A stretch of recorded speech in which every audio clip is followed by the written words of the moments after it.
Ang ROBIMS po or Records of Barangay Inhabitants Management System, ito sir ay isang information management system that handles profiling of barangay inhabitants, tapos yung day-to-day transactions of barangays. Then mostly, ang mga problems talaga that they have encountered sa mga barangays is yung record management talaga nila.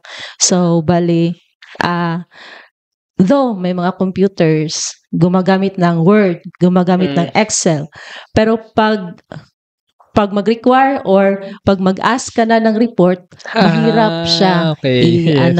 kasi walang centralized system. Okay. Opo. So, yun po sir ang idea ng RUBIMS. May mga tauhan yung mga barangay to conduct sometimes census. Oo.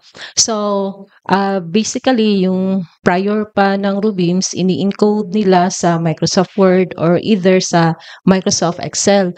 Yung sa barangay Palmahil, we have encountered 10,000 records encoded in Microsoft Word. And you cannot simply generate reports.